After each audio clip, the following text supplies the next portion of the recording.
নমস্কার বন্ধুরা, লক্ষ্মী কুটিরের রান্নাঘরের পক্ষ থেকে সবাইকে অনেক অনেক স্বাগত। এই যে পোস্ত দিয়ে মাছের ডিম দিয়ে বেটে পটলের মধ্যে ঢুকিয়ে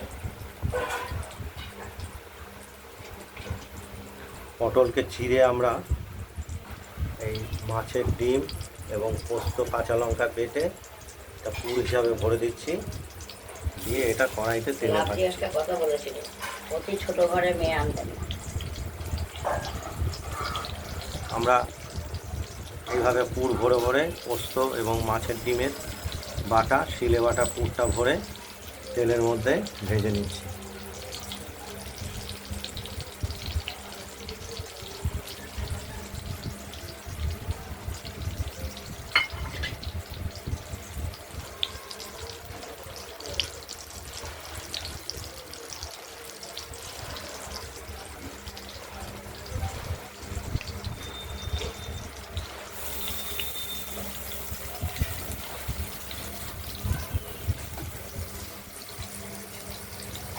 এবার কড়াইতে আমরা তেলে ভেজে নেব, 4-5টাই ভাজা ভাজা করে নেব এই পুর ভরা পটলগুলোকে।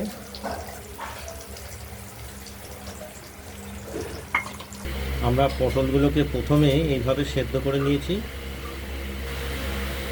এই সেদ্ধ করা পটলগুলোকে আমরা পুর ভরে ভরে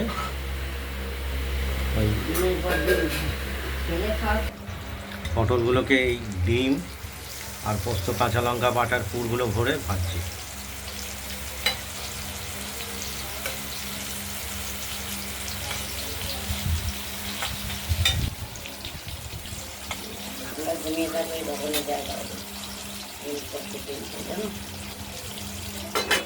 ঢাকা দিয়ে দিলাম।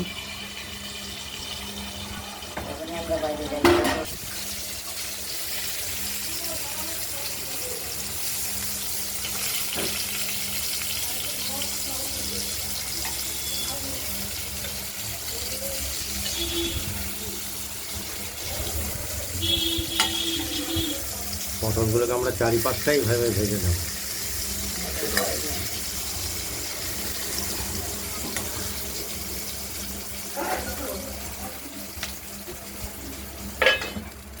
ঢাকা দিয়ে দিলাম, সেদ্ধও হবে ভাজাও হবে।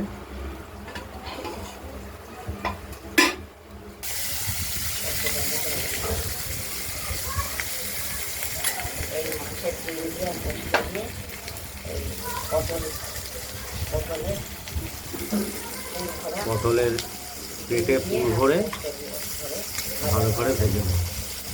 ভাজা প্রায় হয়েই গেছে, খুব একটা বেশি সময় লাগে না, ওই সেদ্ধ করতে যাওয়ার সময় আর এই বাটনাটা পুরের বাটনাটা করতে যাওয়ার সময় শিলে।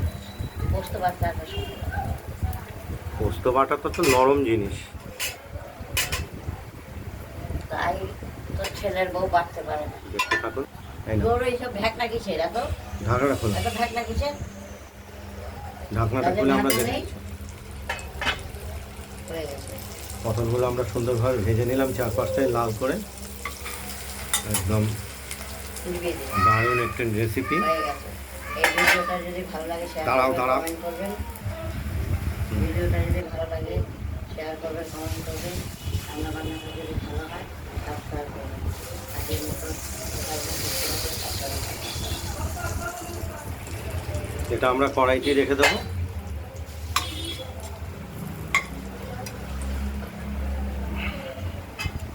নমস্কার, আগামী দিন আবার নিত্য নতুন রান্নার রেসিপি ভিডিও রেসিপি নিয়ে আমরা এসে হাজির হব।